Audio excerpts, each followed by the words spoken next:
சுரமண்டலத்தினால் கத்தரை துதித்து 10 நரம்பு வீணையினால் அவரை கீர்த்தனம் பண்ணுங்கள்.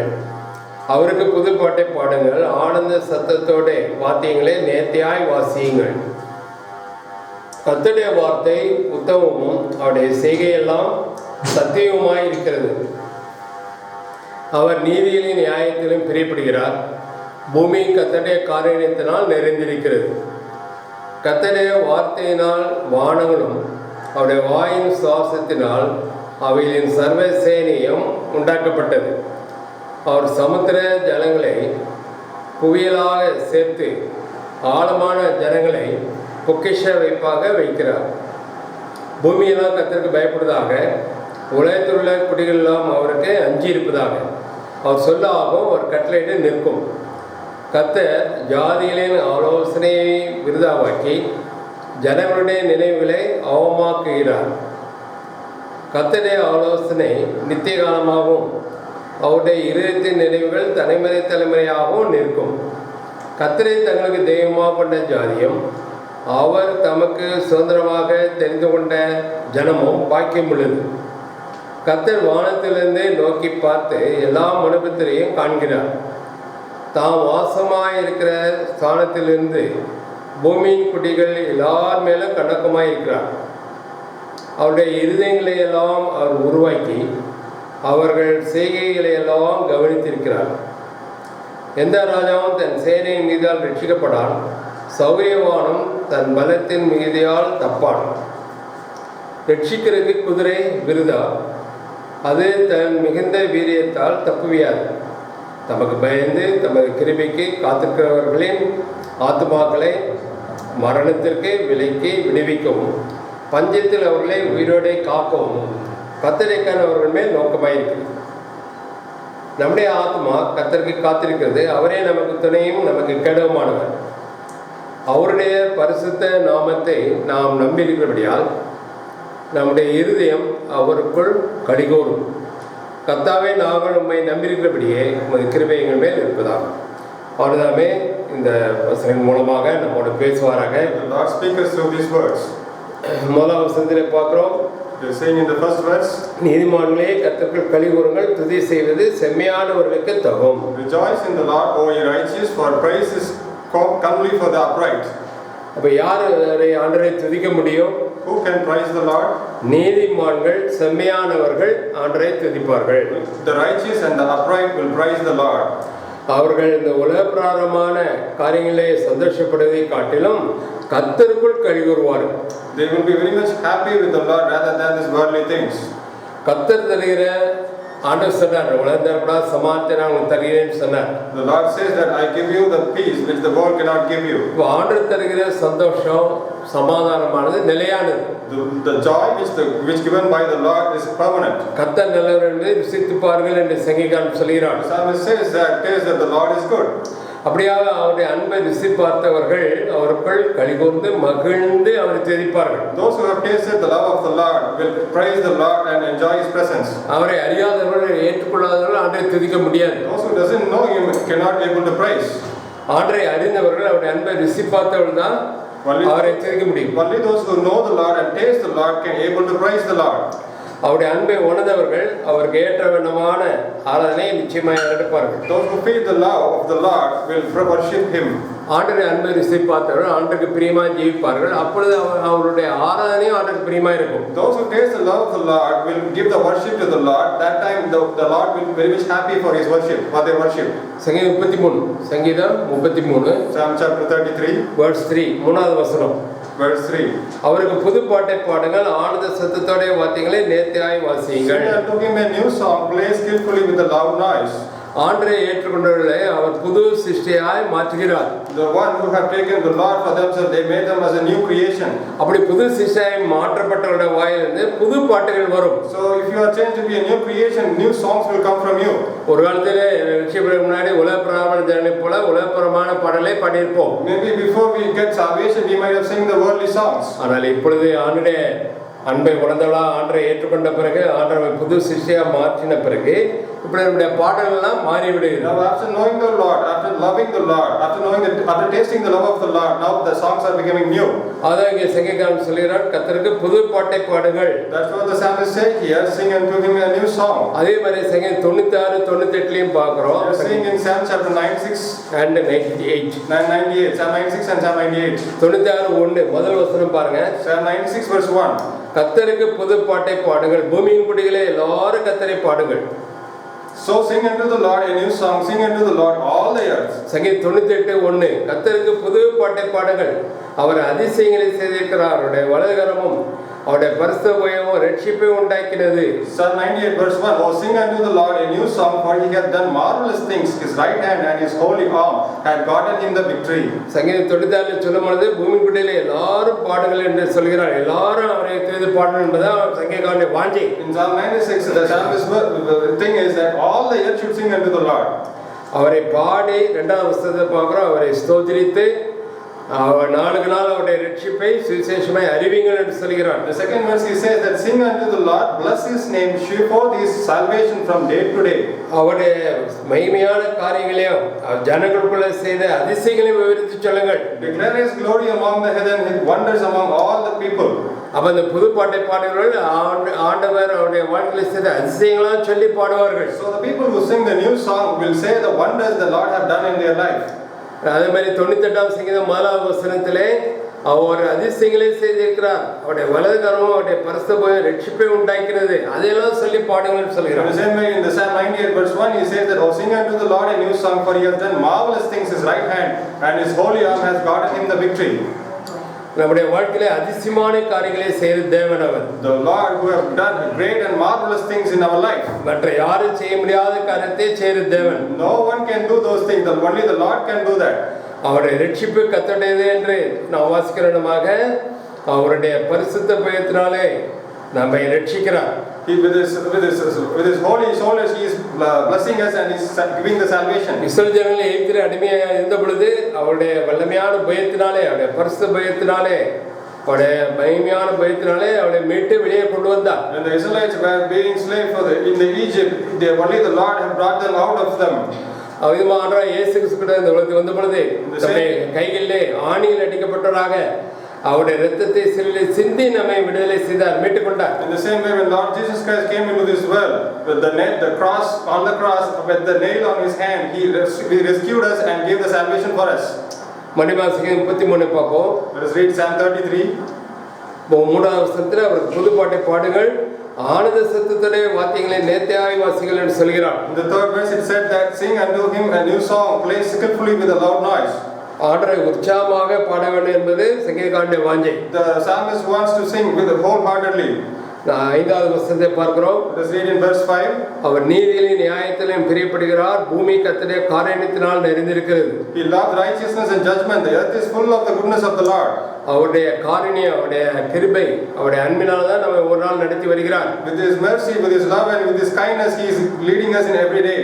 அதனால தான் அந்த கொடுமையான இந்த கொரோனா வைரஸ் நாட்டிலே கூட ஆண்டவர் நம்மை நடத்தி வருகிறார். That is why even in this toughest corona period he is guiding us. 18வது வசனத்தில் பாருங்க, சங்கீதம் 33:18. Psalm 33 verse 18. தமக்கு பயந்து தமது கிருபைக்கு காத்திருக்கிற ஆத்துமாக்களை மரணத்துக்கு விலைக்கு விடுவிக்கவும், 19 பஞ்சத்தில் அவர்களை உயிரோடே காக்கவும் கர்த்தருடைய கரம் அவர்கள் மேல் நோக்கமாயிருக்கிறது. Behold, the eye of the Lord is upon them that fear him, upon them that hope in his mercy, to deliver their soul from death and to keep them alive in famine.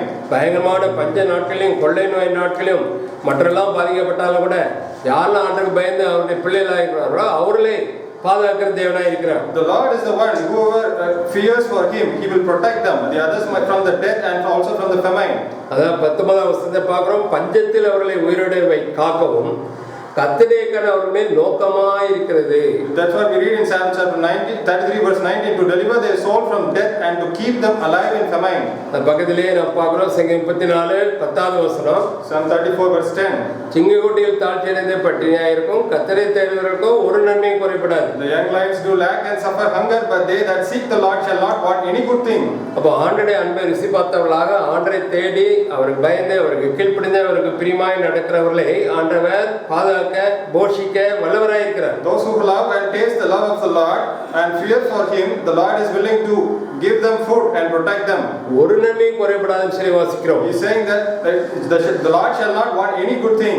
நமக்கு என்னென்ன தேவை என்பது அவருக்கு தெரியும். அது எல்லாவற்றையும் பரிபூர்ணமா தருகிறார். The Lord knows things what we need and He gives all things for us. ஆளன் மகிழ்ச்சியோடு நாம் இந்த நாளிலே அவரை ஆராதிக்கலாம். So we can worship the Lord joyfully.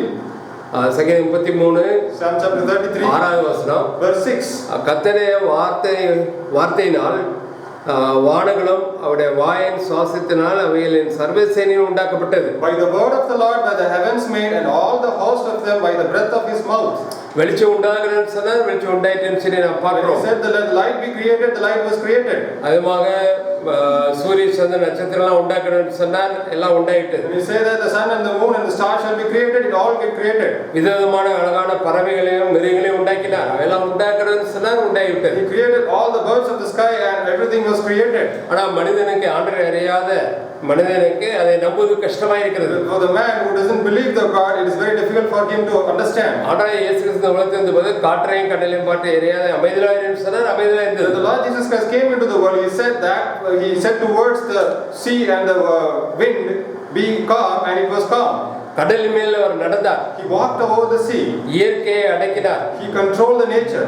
அதுமாதிரி மரித்து போன லாசரை 4 நாள் கழித்து உயிரோடு எழுப்பினார். After 4 days he have risen the dead Lazarus. அவர்தான் எல்லாத்தையும் உண்டாக்கினார் என்பதற்கு இதை விட வேற ப்ரூஃப் வேற தேவையே இல்லை. There is no proof required for that He created this world. அவருடைய வார்த்தையின் வல்லமையை நாம் பார்க்கிறோம். We have seen the strength and the power of His words. கண்களை குருடானவனை பார்த்து விசுவாசம் ஆகணும்னு சொன்னா கண்கள் திறந்து விட்டது. For a blind man he said, if you have faith, your eye will be opened, and the eye got opened. மரித்து போன நாயினூர் விதவையுடைய மகன், ஒரே மகன், அவன் வாலிபன் இறந்து விட்டான். வாலிபனை எழுந்து சொன்னார், அவ்வளவுதான், உடனே உயிரோடு எழுந்தான். The only son of the widow of Nain, when he said that, the young man get up and immediately he got rise up.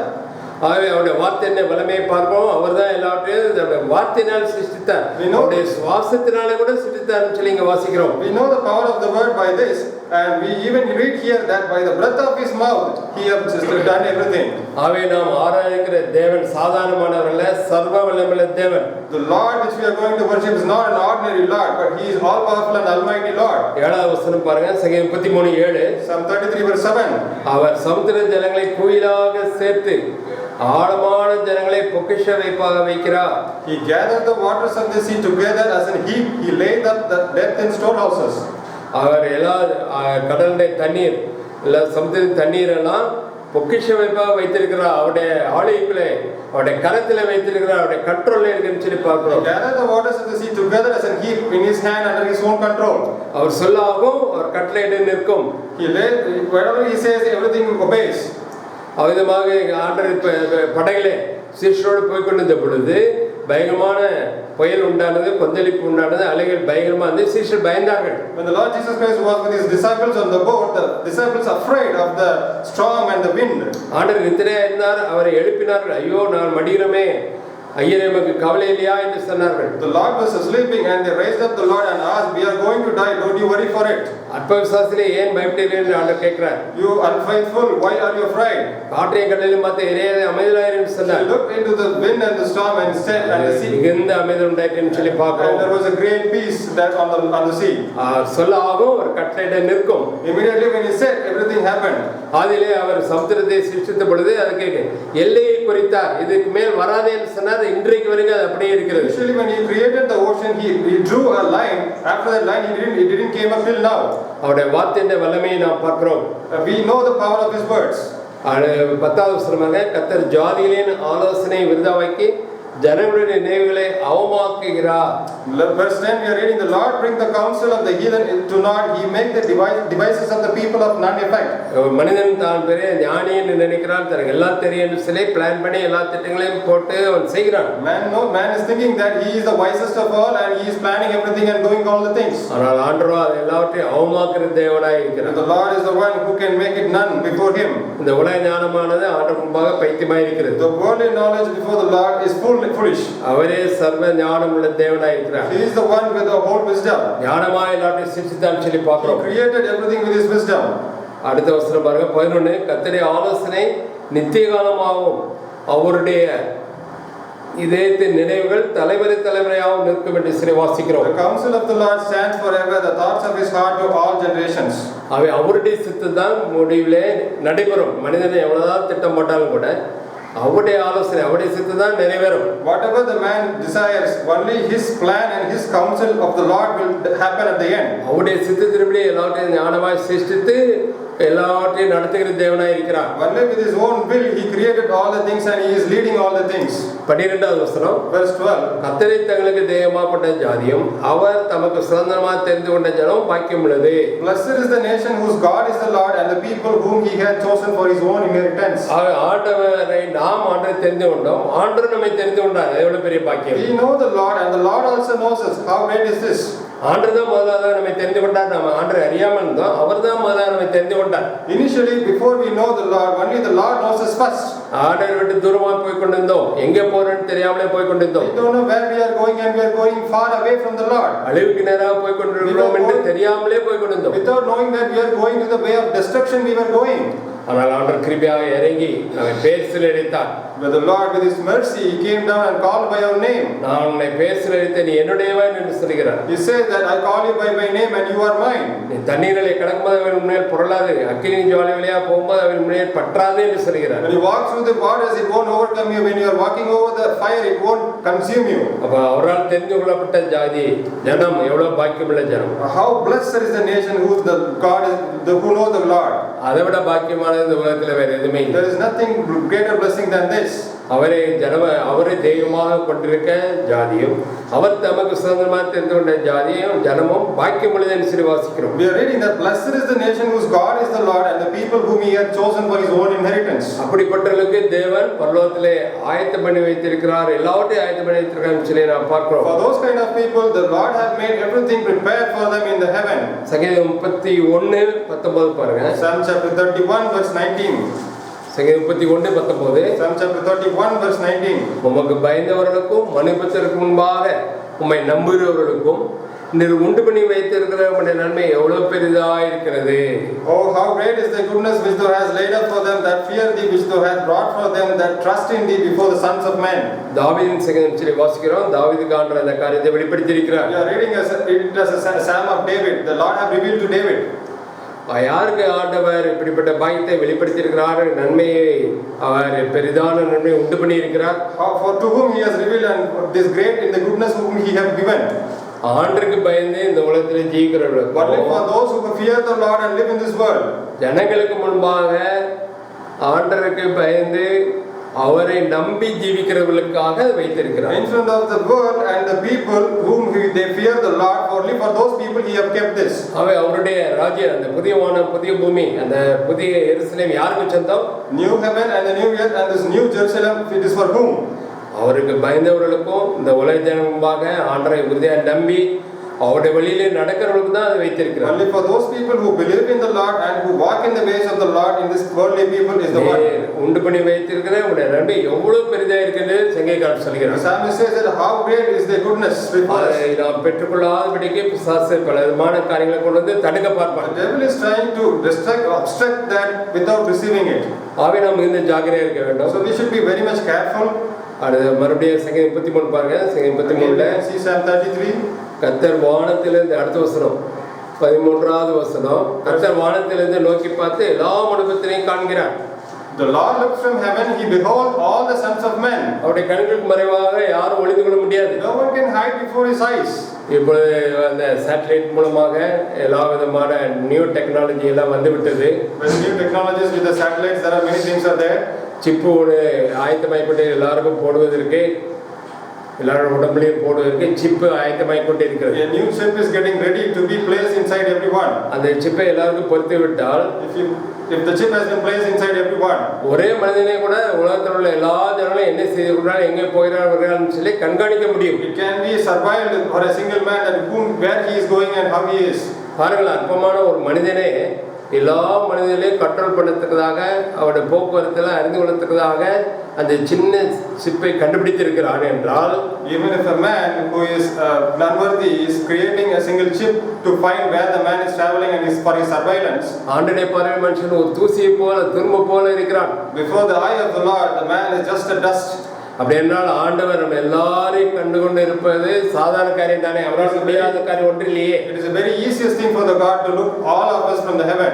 அவர் நட்சத்திரங்கள் எல்லாம் பேர் இருக்கிறார், எண்ணி இருக்கிறார்னு சொல்லி வாசிக்கிறோம். He counted all the stars and called the stars by the names. அவை நம்மையும் கூட அவர் பேர் அளிக்கிற தேவன். நாம் எங்கே இருக்கிறோம், என்ன செய்யறோம், எங்கே போறோம் வரோம் எல்லாம் அவருக்கு தெரியும். In the same way, he knows, he calls by our name and he knows everything, where he goes and where we come. அவருடைய கண்களுக்கு மறைவாக ஒன்றும் கிடையாது. There is nothing hidden before his eyes. அதாங்க 13வது வசனத்தை பார்க்கிறோம். That's what we are reading in verse 13. கர்த்தர் வானத்திலிருந்து நோக்கி பார்த்து எல்லா மனுபுத்திரரையும் காண்கிறார். The Lord looks from heaven, he beholds all the sons of men.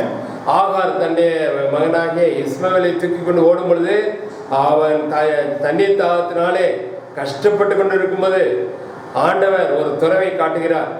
Hagar taking his son, and when she was taking her son Ishmael and went to a place, for she was very much thirsty.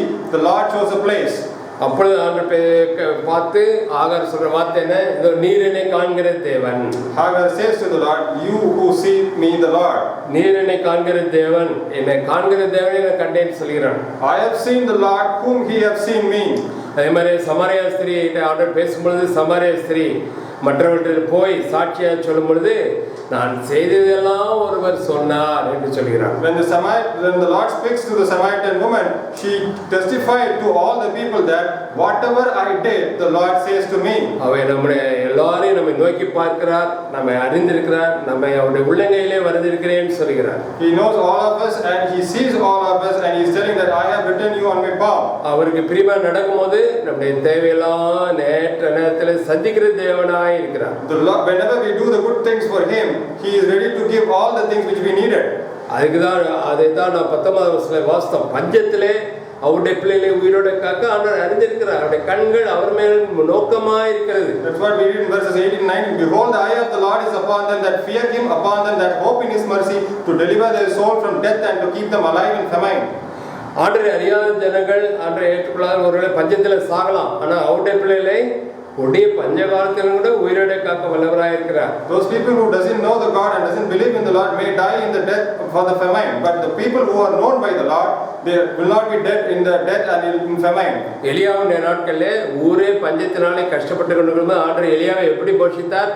காகங்களை கொண்டு போஷித்தார். In the days when there was a great famine in the time of Elijah, how the Elijah had been fed through the crows, he had fed Elijah. அவை நாம கூட ஆண்டவரை ஆராதிக்கலாம். இந்த கொடிய நாட்களில் கூட என்னை போஷிக்க என்னை அறிந்திருக்கிறேன் உமக்கு ஸ்தோத்திரம் ஆண்டவரே என்று சொல்லலாம். In the same way, let us worship the Lord and say that even in these tough times you have known me and you have given the food for me to survive. நீர் என்னை காண்கிற தேவன், என்னை தேவையில்லை அறிந்திருக்கிற தேவன், என்னை ஒருபோது கைவிடாத தேவன், ஆராதனை ஆராதிக்கிறேன்னு சொல்லி அவரை ஆராதிக்கலாம். You are the Lord who sees me every time and you know what I need and you gives everything to me. So that's why I worship you, Lord. இந்த கொடுமையான நாட்களில் மனிதர்கள் கைவிடுவார்கள், சொந்தக்காரர்கள் கைவிடுவார்கள், ஆனால் ஆண்டவர் ஒருபோதும் நம்மை கைவிடாத தேவன். In the tough times the people may forget you and the relatives may forget you, but the Lord won't forgive you. எல்லாரும் என்னை கைவிட்டாலும் நீர் ஒருபோதும் என்னை கைவிடாத ஆராதனை ஆராதிக்கிறேன் என்று சொல்லி அவரை ஆராதிக்கலாம். Even many people may leave you, but the Lord will not leave you. என்னை பேசிலே அழைத்தீர், You have called me by name. என்னை அறிந்திருக்கிறீர், You know me. எனக்காக ஜீவனை கொடுத்தீர், You have given the life for me. உம்முடைய வல்லமையான பயத்தினாலே அதை சிலுவையில் அடிக்கிறதுக்கு ஒப்பு கொடுத்து என்னை மீட்டு ரட்சித்தீர். Through your mighty arms, by dying on the cross, you have given the salvation for me. அதனால் இந்த நாளில் புது பாட்டை பாடுவேன். So I am going to sing a new song to you. உள்ளத்தின் ஆழத்திலிருந்து நான் உம்மை ஆராதிப்பேன். From the depth of my heart I will worship you. சங்கீதம் 9 Psalm chapter 9 verse 1 முதலாவது வசனம் பாருங்க. Psalm chapter 9 verse 1.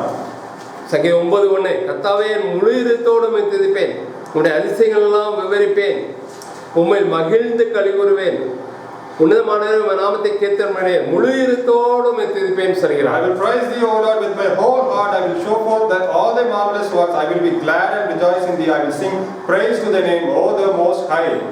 சங்கீதக்காரன் தாவீது ஒருபோதும் ஆண்டவரை கடமைக்காக அவன் துதிக்கவில்லை. Psalmist David have not done praise worship the Lord just for the sake. உள்ளத்தின் ஆழத்திலிருந்து நறுகுண்ட நுண்ணுயிரத்தோடு முழு இருதயத்தோடு மகிழ்ச்சியோடு ஆண்டவரை ஆராதித்தான். From the whole heart, from the broken heart, he said he have worshipped the Lord. நீ ஆண்டவரை ஆராதிக்கணும்ப்பா, ஆராதிக்காம சும்மா இருக்காத அப்படின்னு யாரும் தாவீதுக்கு சொல்லவில்லை. No one have told worship that you don't worship the Lord. அவன் உள்ளத்தின் ஆழத்திலிருந்து முழு இருதயத்தோடு ஆராதிப்பேன்னு சொல்கிறான். From his whole heart he is worshiping the Lord. காரணம் என்ன? What is the reason? What is it? ஆண்டவருடைய அன்பை உணர்ந்திருந்தான் அவன். Because he realized the love of the Lord. பயங்கரமான சத்துருக்களின் கையிலிருந்து ஆண்டவர் விடுதலை கொடுத்தார். Because he have delivered from the enemies. அது அனுபவபூர்வமாக ஆண்டவருடைய பிரசன்னத்தையும் அவருடைய அன்பை உணர்ந்தான். He experienced the presence and the love of the Lord. கோலியாத்தின் கையிலிருந்து ஆண்டவர் அவனுக்கு மகத்தான வெற்றியை கொடுத்தார். He given the victory over Goliath. அதெல்லாம் உணர்ந்தவனாக நான் முழு இதயத்தோடு ஆராதிப்பேன் துதிப்பேன் என்று சொல்கிறான். He realized all these things and with my whole heart I will worship and praise you the Lord.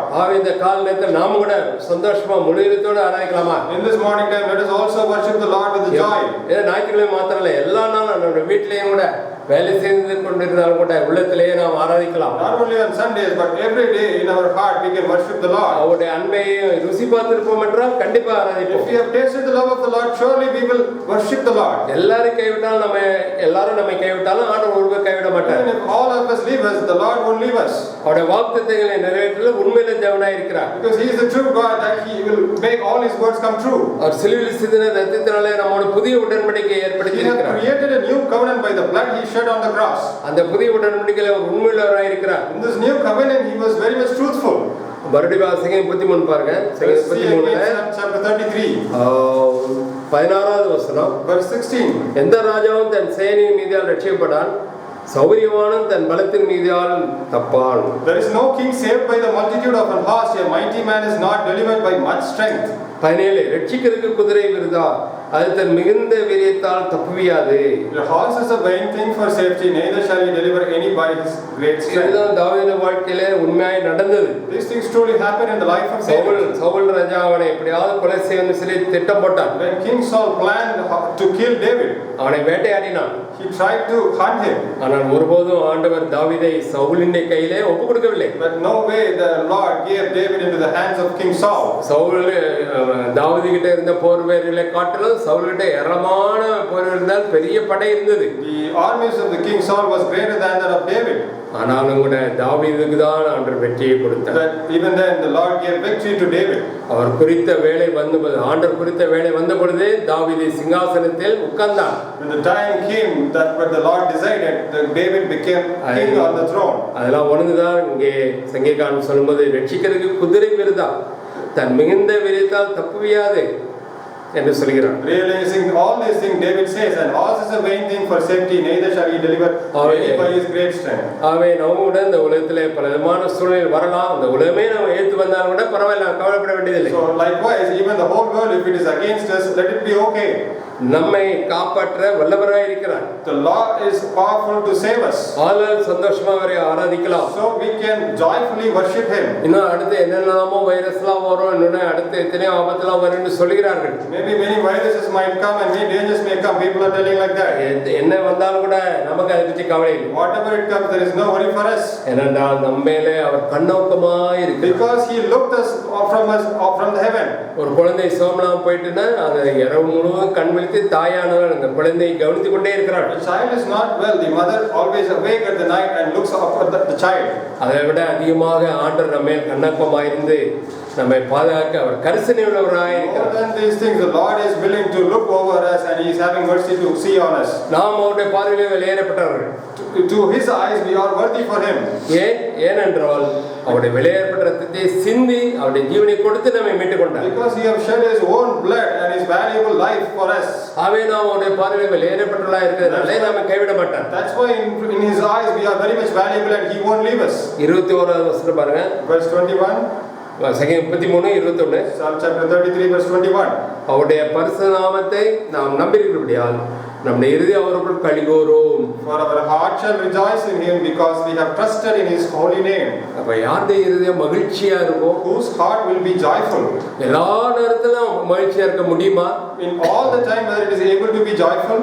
ஆனால் அவர் மேல் நம்பிக்கையா இருக்கிறவர், Those who have trusted in him, அவருடைய பரிசுத்த நாமத்தை நம்பியிருக்கிறவர்கள், those who have trusted in his holy name, எப்போதும் ஆண்டவருக்குள்ளே மகிழ்ச்சியா இருக்க முடியும். always they will be rejoicing in the Lord. இந்த உலக ஜனங்கள் நிறைய சம்பாதித்தால், கை நிறைய சம்பாதித்தால் சந்தோஷமா இருக்கலாம்னு நினைக்கிறார்கள். Only people thinking that if we have much money we can be happy. இந்த இத்தாலி போன்ற வெளிநாடுகளில் இந்த கொரோனா வைரஸ் பாதித்த பொழுது பணத்தெல்லாம் தூக்கி எறிந்தார்கள் வெளியே. When the people in Italy are infected by corona, they throw their money out. ஏனென்றால் பணமானதை அவர்களை காப்பாற்ற முடியவில்லை. Because money couldn't able to save them. பணத்தை தூக்கி எறிந்தார்கள். They throw the money out. அவை பணமோ நம்முடைய சொந்தக்காரர்களோ நண்பர்களோ உறவினர்களோ நம்மை ஒரு நாளும் சந்தோஷப்படுத்த முடியாது. Money, relatives, neighbors or friends cannot able to give us joy. அவர்களுக்குள்ளே நாம் களி கூற முடியாது. We cannot even get rejoice from themselves. எல்லாரும் ஒரு நாள் நம்மை கைவிடுவார்கள். All will leave us one day. ஆனால் ஆண்டவர் நம்மை கைவிடாத தேவன். But the Lord will not leave us. அவருடைய பிள்ளைகள் அவருக்குள்ள நிச்சயமாக களி கூறுவார்கள். The children of Him will be rejoiceful in Him surely.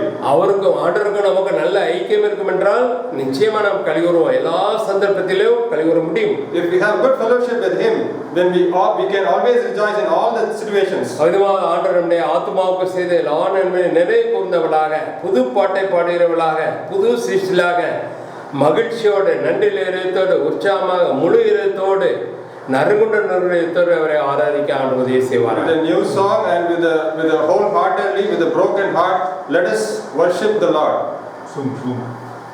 எல்லாரும் ஜூமுக்கு வரலாம். இப்போ நம்ம